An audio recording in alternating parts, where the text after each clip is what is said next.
नमस्कार मित्रांनो, आज आपण थोडंसं मुलाखतीविषयी बोलणार आहोत। मुलाखतीला पास होण्यासाठी नेमकं काय करायचं, मुलाखत म्हणजे काय, 3 महत्त्वाच्या गोष्टी सांगणारी त्याची ही परीक्षा आहे।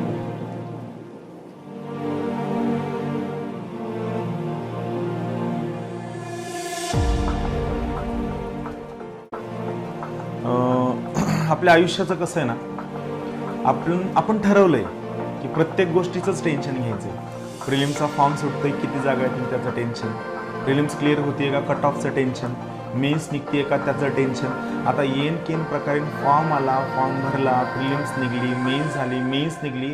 आता एवढी चांगली गोष्ट आहे, तुम्ही सर्व लोक इंटरव्ह्यूला पास झालाय तरी तुम्हाला त्या स्कोरचं टेन्शन आहे। म्हणजे मला खूप लोक भेटली, ऑलमोस्ट 200-250 लोक भेटली रिझल्ट लागल्यानंतर।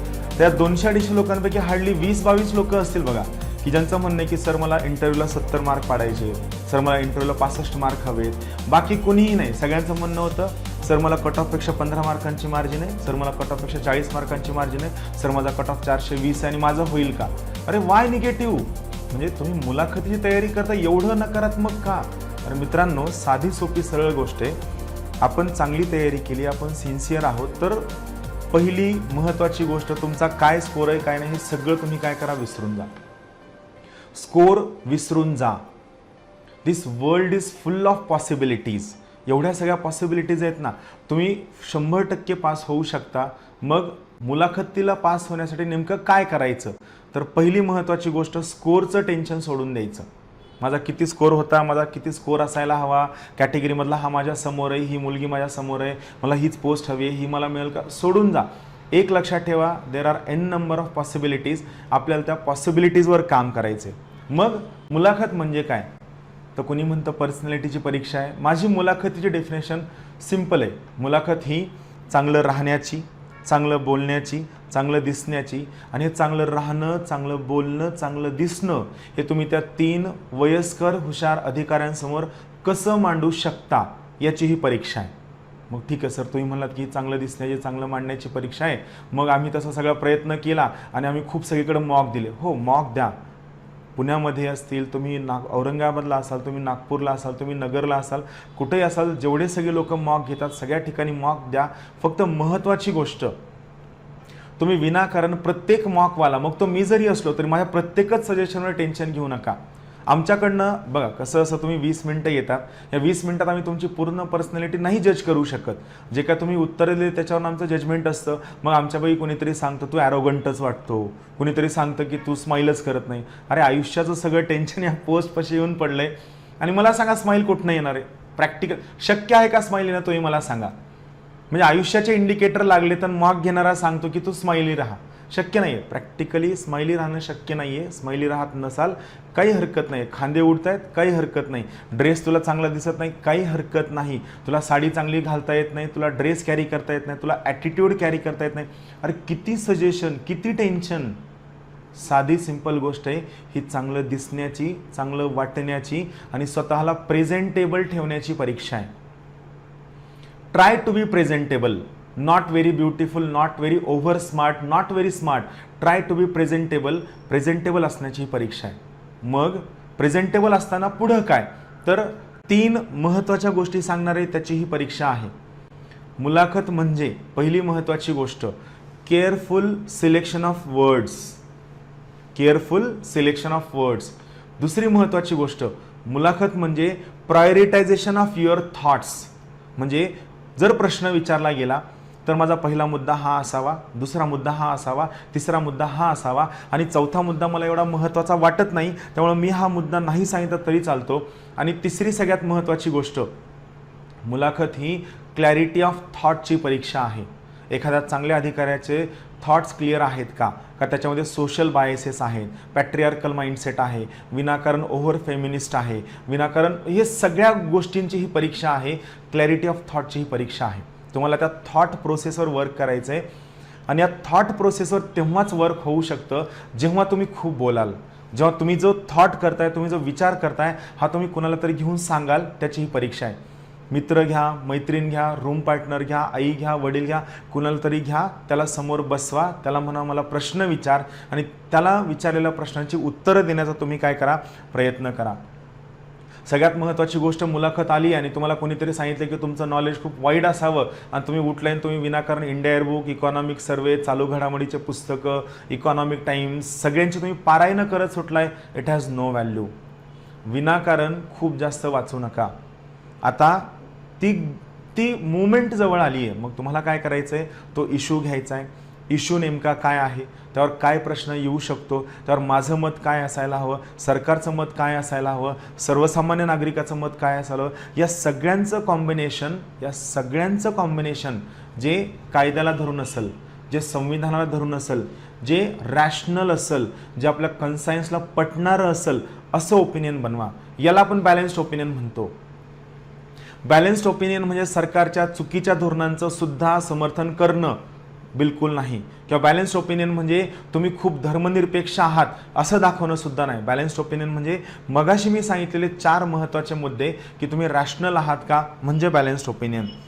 महत्त्वाची गोष्ट, भरपूर मॉक इंटरव्ह्यूज द्या. मॉक इंटरव्ह्यूज देताना विनाकारण त्या मॉक इंटरव्ह्यूला जाताना त्याच्याविषयी निगेटिव्ह मत बनवून जाऊ नका. त्यांनी 10 मिनटं घेऊ, 5 मिनटं घेऊ, 15 मिनटं घेऊ, अर्धा तास घेऊ, महत्त्वाची गोष्ट तुम्ही त्या ठिकाणी जाताय का, तुम्ही बोलताय का, तुम्ही कम्फर्टेबल आहात का, तुमचा कम्फर्ट झोन येतोय का, तुम्हाला एवढ्या सगळ्या लोकांसमोर बोलण्याची सवय झाली आहे का, याचा तुम्ही विचार करा. मॉक इंटरव्ह्यूज फक्त यासाठी आहेत की तुम्हाला अनोळखी व्यक्तींसमोर बोलण्याचा तुमचा कम्फर्ट झोन वाढवणं, त्याचा हॉरिझॉन वाढवणं आणि सोबतच तुमचे टेम्परामेंट बिल्ड करणं, याचा हा इंटरव्ह्यू आहे. यासोबत सगळ्यात महत्त्वाची गोष्ट, कशाचाही बाऊ करू नका.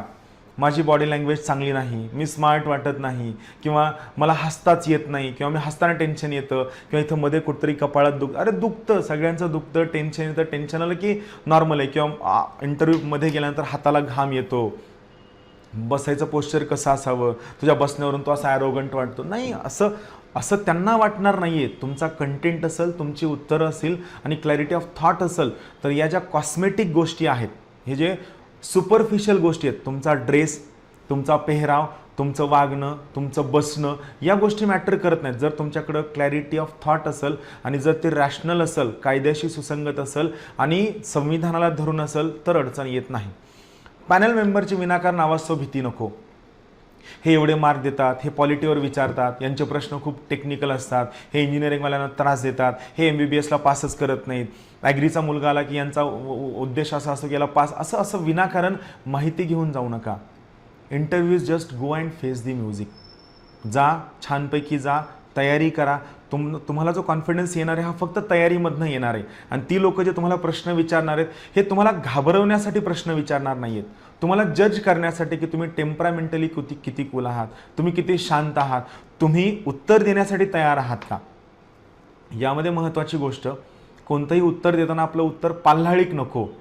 तुम्हाला विचारले शेतकरी आत्महत्या का करतात आणि तुम्ही सुरू केले की भारताचा GDP एवढा आहे, त्यात शेतीचा वाटा एवढा आहे, त्यात शेतकऱ्यांची संख्या एवढी आहे, त्यात बेरोजगारी एवढी जास्त झाली आहे. नाही ना, शेतकरी आत्महत्या का करतो, सिंपल कारण, शेती रिम्युनरेटिव्ह राहिलेली नाही आहे, शेतमालाला भाव मिळत नाही आहे, इनपुट कॉस्ट खूप जास्त आहे, कर्ज वेळेवर मिळत नाही, आणि या सगळ्यांचा एकत्रित परिणाम होऊन सामाजिक ताणतणाव येऊन यामधनं शेतकरी आत्महत्या करतो. तुम्हाला साध्या सोप्या स्पष्ट भाषेत सांगता यायला हवं. महत्त्वाची गोष्ट, तुम्ही जो काय अभ्यास करणार आहात हा प्रश्न उत्तराच्या स्वरूपात करा. प्रश्नांची उत्तरं देण्याचा जास्तीत जास्त प्रयत्न करा. सगळ्यात महत्त्वाची गोष्ट, ही परीक्षा चांगलं राहण्याची आहे, प्रेझेंटॅबिलिटीची आहे. बी प्रेझेंटेबल. समोरच्याला तुम्ही प्लीजंट वाटले पाहिजे. चेहरा स्माइलिंग नाही झाला तरी चालतो, आपल्या चेहऱ्यावर खूप हसून यायला तरी. आता यामध्ये खूप लोक म्हणतात की तू स्माइलिंग नव्हता करत, तू हसत होता. आता आपल्याला हे माहीतच नाही की स्माईल करणं किंवा हसणं म्हणजे काय, किंवा खूप लोक विनाकारण सजेशन देतात की तू हसताना असा ॲरोगंट वाटतो. असं काही नसतं. हसणं निखळ, स्वच्छ, सुंदर असेल तर त्याबद्दल कुणीही विनाकारण गैरसमज करून घेत नाही. Try to be comfortable, try to be normal. यामध्ये हसू आलं ठीक आहे, जबरदस्ती हसू आणण्याचा प्रयत्न करू नका. स्कोअरची चिंता सोडून द्या, चांगलं राहा, प्रेझेंटेबल राहा. उद्यापासून पूर्ण फॉर्मली राहण्याचा प्रयत्न करा. मुलींनी शक्यतोवर साडी दिवसातनं 2 ते 3 वेळेस घालण्याची प्रॅक्टिस करा. मुलांनी formal dress, shoes, shirt, pant, तुम्ही जो काय घालण्यात हा रोज घालण्याचा प्रयत्न करा. फॉर्मली बोलण्याचा प्रयत्न करा, क्लिअर बोलण्याचा प्रयत्न करा. हे करत असताना तुम्हाला काही की एरियाज आहेत, काही महत्त्वाचे टॉपिक आहेत ज्यावर तुम्हाला फोकस करणं गरजेचं आहे. काय, तुमचा जिल्हा, तुमचं एज्युकेशनल बॅकग्राऊंड, महाराष्ट्राची जॉग्राफी, पॉलिटी, इकॉनॉमी, शेती, तुमच्या ग्रॅज्युएशनवरील प्रश्न, ग्रॅज्युएशनवरील ॲप्लिकेशन बेस्ड प्रश्न, काही महत्त्वाचे की प्रश्न, तुम्हाला इकडं का यायचं आहे, तुम्हाला डेप्युटी कलेक्टरच का व्हायचं आहे, तुम्हाला प्रशासनात का यायचं आहे, तुम्हाला ऑफिसर का व्हायचं आहे, ह्या की प्रश्नांची समाधानकारक उत्तरं स्वतः अगोदर शोधण्याचा प्रयत्न करा. नोकरी, तुमचं बॅकग्राऊंड, नोकरी का आहे, का सोडली, का जॉईन केलं, आणि प्रामाणिक उत्तरं द्या. विनाकारण खोटे फसवे नाटे प्रश्नांची उत्तरं देऊ नका. ती लोक आपल्यापेक्षा खूप जास्त सिनियर आहेत, त्यांना माहीत असतं कोण खोटं बोलतंय, कोण खोटं नाही बोलत. तुमचे डोळे सगळं बयान करतात म्हणून खोटं उत्तर देऊ नका. तुमची सध्याची पोस्टिंग, महिलांविषयीचे प्रश्न, सध्याचे सर्व ज्वलंत इश्यू यावर तुमची असणारी ओपिनियन, नॅशनल इश्यूज, इंटरनॅशनल, या सगळ्यांवरती तयारी करा. एक लक्षात ठेवा, जे मी आत्ता म्हणलं ना की तुम्ही टेम्परामेंटली कूल असावं, शांत असावं, थंड असावं, स्माइलिंग असावं, हे फक्त तुमच्या प्रिपरेशनमधून येऊ शकतं. आणि माझ्या मते मुलाखतीचं प्रिपरेशन म्हणजे 2 महत्त्वाच्या गोष्टी: जास्तीत जास्त प्रश्नांचं प्रॅक्टिस करणं, प्रश्नांची उत्तरं देणं, आणि दुसरी बी प्रेझेंटेबल. आणि या प्रश्नांची उत्तरं देण्यासाठी आणि प्रेझेंटेबल राहण्यासाठी तुम्हाला स्वतःवर विश्वास असणं गरजेचं आहे. तुम्हाला सेल्फ वर्थ, स्वतःची किंमत कळणं गरजेचं आहे की मी खरंच मुलाखत देण्याच्या पात्रतेचा आहे, लायक आहे, आणि आय लव्ह मायसेल्फ, मला स्वतःवर विश्वास आहे, याची ही परीक्षा आहे. सर्वांना मुलाखतीसाठी खूप खूप शुभेच्छा. ज्ञानदीपचे मुलाखतीचे मॉक इंटरव्ह्यू 16 एप्रिलपासून सुरू होतील. सर्वांना खूप खूप शुभेच्छा. थँक्यू.